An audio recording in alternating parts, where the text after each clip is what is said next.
মৰমৰ ছাত্ৰ ছাত্ৰীসকল, তোমালোকক মই মোৰ চেনেলটোলৈ স্বাগতম জনাইছোঁ। আজি মই সপ্তম শ্ৰেণীৰ আমাৰ বিজ্ঞান পাঠ্যপুথিৰ দ্বিতীয় ভাগৰ পাঠ 9 প্ৰকৃতিত তাপৰ সঞ্চালন পাঠটোৰ অনুশীলনীৰ প্ৰশ্নসমূহৰ উত্তৰসমূহ আলোচনা কৰিম। গতিকে তোমালোকে ভিডিঅ'টো প্ৰথমৰ পৰা শেষলৈকে চাবা। অনুশীলনীৰ 1 নম্বৰত দিয়া আছে শুদ্ধ নে অশুদ্ধ কোৱা। এ নম্বৰ বাক্যটো হৈছে কঠিন পদাৰ্থত পৰিচলন প্ৰক্ৰিয়াৰ জৰিয়তে তাপ সঞ্চালন হয়। এই উক্তিটো অশুদ্ধ, গতিকে তোমালোকে অশুদ্ধ লিখিবা। বি নম্বৰ উক্তিটো হৈছে পৰিচলন প্ৰক্ৰিয়াৰ দ্বাৰা বায়ুৰ উষ্ণতা বৃদ্ধি হয়। এই উক্তিটো শুদ্ধ, তোমালোকে শুদ্ধ লিখিবা। চি নম্বৰ উক্তিটো হৈছে তাপ বিকিৰণ প্ৰক্ৰিয়াত তাপ সঞ্চালনৰ বাবে এটা মাধ্যমৰ প্ৰয়োজন হয়। এই উক্তিটো অশুদ্ধ, তোমালোকে অশুদ্ধ লিখিবা। ডি নম্বৰ উক্তিটো হৈছে শিলতকৈ বোকা মাটিৰ মাজেৰে সোনকালে পানী নিগৰি ওলাই যায়। এই উক্তিটো অশুদ্ধ, তোমালোকে অশুদ্ধ লিখিবা। ই নম্বৰ উক্তিটো হৈছে জল বতাহ হ'ল দিনৰ ভাগত সাগৰৰ পৃষ্ঠৰ পৰা স্থলভাগলৈ বৈ অহা ঠাণ্ডা বতাহ। এই উক্তিটো হৈছে শুদ্ধ, গতিকে তোমালোকে শুদ্ধ লিখিবা।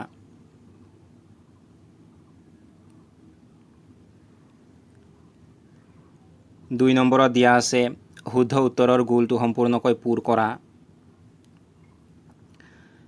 1 নম্বৰ প্ৰশ্নটো হৈছে ধাতুৰে তৈয়াৰী এটা গৰম কেৰাহী জুইৰ পৰা নমাই কোনো এক ধাৰকত থোৱা হ'ল। লাহে লাহে কেৰাহীটো ঠাণ্ডা হৈ কোঠাৰ সাধাৰণ উষ্ণতাৰ সমান হৈ পৰিল। মূলতঃ কি প্ৰক্ৰিয়াৰ দ্বাৰা কেৰাহীটোৰে তাপ হ্ৰাস হ'ল?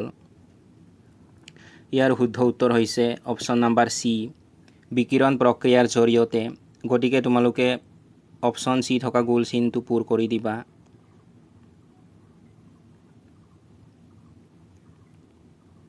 দুই নম্বৰ প্ৰশ্নটো হৈছে বোকা মাটিতকৈ শিলৰ মাজেৰে পানী কিয় ক্ষিপ্ৰতাৰে নিগৰি ওলাই যায়? ইয়াৰ শুদ্ধ উত্তৰ হৈছে অপশ্যন নম্বৰ চি, মাটিৰ কণিকাবোৰৰ মাজৰ ঠাইবোৰ সৰু আৰু একেলগে লাগি নাথাকে। গতিকে তোমালোকে অপশ্যন চি থকা গোল চিনটো পূৰ কৰি দিবা।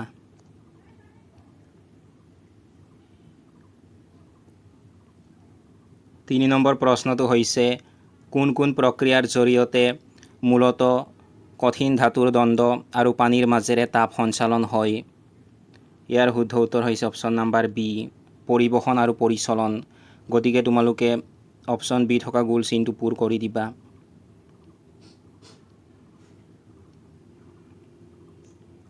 4 নম্বৰ প্ৰশ্নটো হৈছে প্ৰেছাৰ কুকাৰ তীখা বা এলুমিনিয়ামৰ দ্বাৰা প্ৰস্তুত কৰা হয়, কিন্তু ইয়াৰ নালডাল প্লাষ্টিক বা কাঠেৰে তৈয়াৰ কৰা হয় কিয়? ইয়াৰ শুদ্ধ উত্তৰ হৈছে অপশ্যন নম্বৰ বি, তীখা বা এলুমিনিয়াম তাপৰ সুপৰিবাহী আৰু প্লাষ্টিক তাপৰ কুপৰিবাহী। গতিকে তোমালোকে অপশ্যন বি থকা গোল চিনটো পূৰ কৰি দিবা।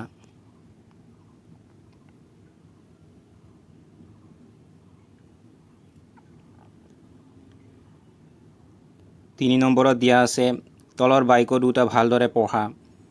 ইয়াৰ এটা বাক্য উক্তি আৰু আনটো যুক্তি হিচাপে দিয়া আছে। উক্তি জলবতাহ দিনৰ ভাগত সাগৰৰ পৰা স্থললৈ প্ৰবাহিত হয়। যুক্তি সূৰ্যৰ তাপৰ স্থলভাগ সাগৰতকৈ সোনকালে গৰম হয়, সেইবাবে ভূপৃষ্ঠৰ বায়ু গৰম হৈ ওপৰলৈ উঠি যায় আৰু সেই খালী ঠাই সাগৰৰ পৰা অহা ঠাণ্ডা বতাহে পূৰ কৰে। তলৰ বিকল্পবোৰৰ পৰা শুদ্ধ উত্তৰ বাছি উলিওৱা। ইয়াৰ শুদ্ধ উত্তৰ হৈছে অপশ্যন নম্বৰ এ, উক্তি আৰু যুক্তি দুয়োটা সত্য আৰু যুক্তি উক্তিৰ সঠিক ব্যাখ্যা।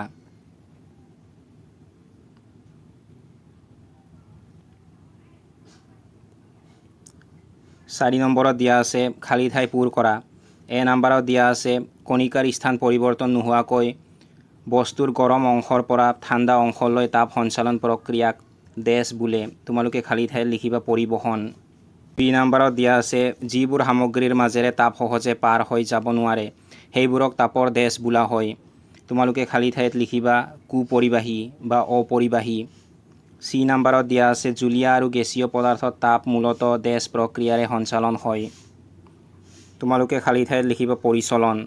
2 নম্বৰত দিয়া আছে সকলো বস্তুৱে নিজৰ চৌপাশৰ সৈতে দেশ প্ৰক্ৰিয়াৰ জৰিয়তে তাপ বিনিময় কৰে। তোমালোকে খালী ঠাইত লিখিবা বিকিৰণ। 5 নম্বৰ প্ৰশ্নটো হৈছে গৰম পানীৰ এখন ষ্টীলৰ চামুচ ৰাখিলে কেইমিনিটমানৰ পাছত গোটেই চামুচখন গৰম হৈ পৰে। চামুচখনৰ মাজেৰে তাপ কিদৰে সঞ্চালন হ'ল আৰু চামুচখনৰ কোনটো অংশ প্ৰথমে আৰু কোনটো অংশ শেষত গৰম হ'ব ব্যাখ্যা কৰা। তোমালোকে উত্তৰত লিখিবা চামুচখনৰ মাজেৰে পৰিবহণ পদ্ধতিৰে তাপ সঞ্চালিত হৈছে। চামুচখনৰ যিটো অংশ গৰম পানীৰ সংস্পৰ্শত থাকে সেইটো অংশ প্ৰথমে গৰম হ'ব। পানীৰ ওপৰত থকা চামুচখনৰ বিপৰীত প্ৰান্তটো একেবাৰে শেষত গৰম হ'ব। ব্যাখ্যা ধাতুৰ দৰে কঠিন পদাৰ্থৰ মাজেৰে তাপ বেছি উষ্ণ অংশৰ পৰা কম উষ্ণ অংশলৈ কণিকাবোৰৰ স্থানান্তৰ নোহোৱাকৈয়ে এটাৰ পৰা আনটোলৈ সঞ্চালিত হয়। 6 নম্বৰ প্ৰশ্নটো হৈছে জুইৰ চাৰিওফালে বহি থকা মানুহবোৰে কাষৰ ঠাইখিনিৰ বায়ু ঠাণ্ডা হ'লেও গৰম অনুভৱ কৰে। এই প্ৰক্ৰিয়াৰ লগত জড়িত তাপ সঞ্চালনৰ প্ৰধান প্ৰক্ৰিয়াটো ব্যাখ্যা কৰা। তোমালোকে উত্তৰত লিখিবা ইয়াৰ সৈতে জড়িত প্ৰধান প্ৰক্ৰিয়াটো হৈছে বিকিৰণ। বিকিৰণ প্ৰক্ৰিয়াৰ বাবে কোনো মাধ্যমৰ প্ৰয়োজন নহয়। জুইকুৰাৰ পৰা ওলোৱা তাপ বিকিৰণ পদ্ধতিৰে পোনপটীয়াকৈ আহি আমাৰ গাত পৰে। যিহেতু বায়ু তাপৰ কুপৰিবাহী সেয়েহে কাষৰ বায়ু সোনকালে গৰম নহ'লেও বিকিৰণৰ বাবে আমি জুইৰ উত্তাপ অনুভৱ কৰিব পাৰোঁ। 7 নম্বৰ প্ৰশ্নটো হৈছে ফৰকাল দিনৰ উপকূলীয় অঞ্চলৰ ঘৰবোৰৰ সাগৰৰ ফালে মুখ কৰি থকা খিৰিকীবোৰ প্ৰায় খুলি ৰখা হয়। এই ব্যৱস্থাপনাই ঘৰৰ ভিতৰখন আৰামদায়ক কৰি ৰখাত কেনেদৰে সহায় কৰে তাক জলবতাহৰ প্ৰসংগত ব্যাখ্যা কৰা। তোমালোকে উত্তৰত লিখিবা দিনৰ ভাগত সূৰ্যৰ উত্তাপত সাগৰৰ পানীৰ তুলনাত স্থলভাগ বেছি সোনকালে গৰম হয়। ফলত স্থলভাগৰ ওপৰৰ বায়ু গৰম হৈ ওপৰলৈ উঠি যায়। এই খালী ঠাইখিনি পূৰাবলৈ সাগৰৰ ওপৰৰ চেঁচা বা ঠাণ্ডা বায়ু স্থলভাগৰ ফালে বৈ আহে।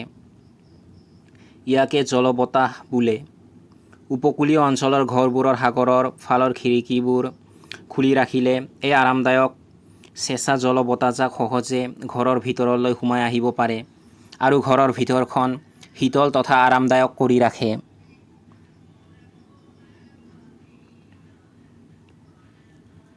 8 নম্বৰত দিয়া আছে বাষ্পীভৱন, ঘনীভৱন, বৰষুণ আৰু অনুপ্ৰৱেশ আদিৰ জৰিয়তে আমাৰ পৰিৱেশত কেনেদৰে পানী চলাচল হয় তাক এটা চিহ্নিত চিত্ৰ আঁকা। মই ইয়াত তোমালোকক এখন চিহ্নিত চিত্ৰ দি দিছোঁ, তোমালোকে এইখিনি চাই আঁকিব পাৰিবা।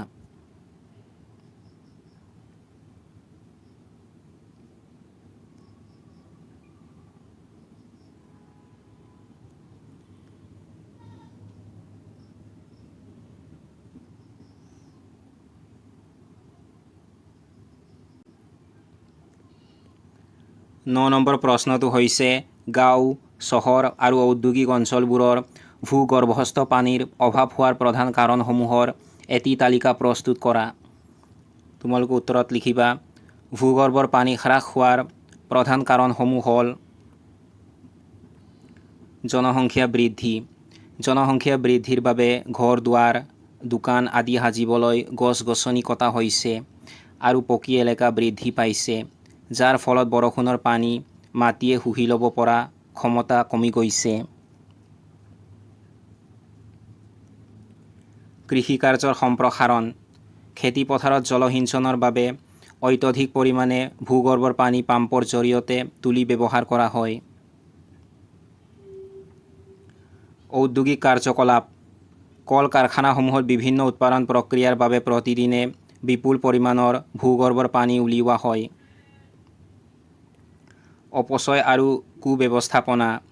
পানীৰ সঠিক সংৰক্ষণৰ অভাৱ আৰু দৈনন্দিন জীৱনত প্ৰয়োজনতকৈ অধিক পানী অপচয় কৰা।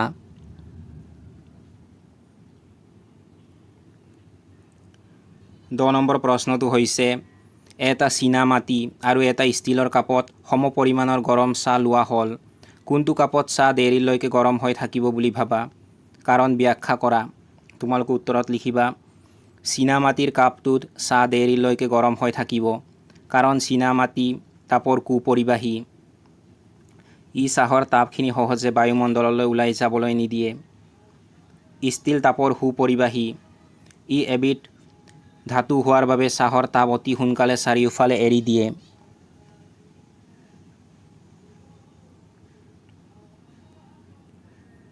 এঘাৰ নম্বৰত দিয়া আছে কেইবিধমান পদাৰ্থ একে উষ্ণতালৈ গৰম কৰি একেই পৰিস্থিতিত ঠাণ্ডা হ'বলৈ দিয়া হ'ল। ইয়াৰ তথ্যখিনি তলত দিয়া হৈছে।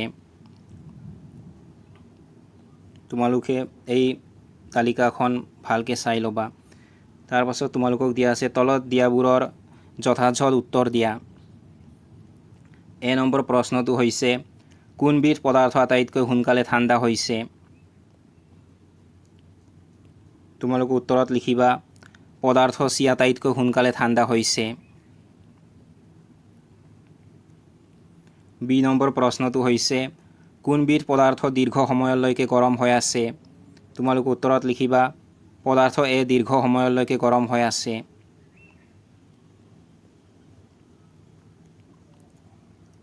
নম্বৰ প্ৰশ্নটো হৈছে ওপৰৰ তথ্যবোৰ চাই কোনটো বস্তুৰে চাহৰ কাপ নিৰ্মাণ কৰিবলৈ অগ্ৰাধিকাৰ দিবা? তোমালোকে উত্তৰত লিখিবা চাহৰ কাপ নিৰ্মাণ কৰিবলৈ পদাৰ্থ এক অগ্ৰাধিকাৰ দিয়া উচিত, কাৰণ পদাৰ্থ এৰ তাপ ধৰি ৰখাৰ ক্ষমতা বেছি, যাৰ ফলত চাহত থকা তাপ বহু সময়লৈকে কমি নাযায়। 12 নম্বৰ প্ৰশ্নটো হৈছে ৰোগীয়ে গৰম পানীৰ বেগ ব্যৱহাৰ কৰাৰ কিছু সময়ৰ পাছত লাহে লাহে ঠাণ্ডা হৈ যায়। কি কি প্ৰক্ৰিয়াৰ জৰিয়তে তাপ হ্ৰাস হ'ল ব্যাখ্যা কৰা? তোমালোকে উত্তৰত লিখিবা ৰোগীয়ে ব্যৱহাৰ কৰা গৰম পানীৰ বেগটোৰ পৰা তাপ মূলতঃ তিনিটা মুখ্য প্ৰক্ৰিয়াৰ জৰিয়তে বায়ুমণ্ডললৈ ওলাই যায়, যাৰ বাবে বেগটো লাহে লাহে ঠাণ্ডা হৈ পৰে।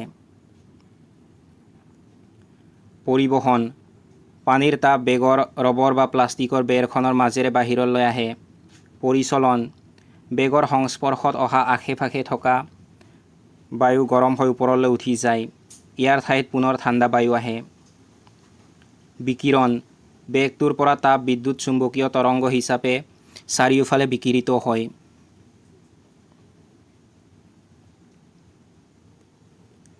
13 নম্বৰ প্ৰশ্নটো হৈছে শীতকালত এখন গধুৰ কম্বলতকৈ দুখন একেলগে জাপি লোৱা পাতল কম্বলে কিয় বেছি দিয়ে ব্যাখ্যা কৰা? তোমালোকে উত্তৰত লিখিবা দুখন পাতল কম্বলৰ মাজত এটা বায়ুৰ স্তৰ আবদ্ধ হৈ থাকে। বায়ু হ'ল তাপৰ কুপৰিবাহী। এই বায়ুৰ স্তৰটোৱে আমাৰ শৰীৰৰ উত্তাপখিনিক বাহিৰৰ ঠাণ্ডা পৰিৱেশলৈ ওলাই যোৱাত বাধা দিয়ে। গতিকে দুখন পাতল কম্বলে এখন ডাঠ কম্বলতকৈ বেছি দিয়ে।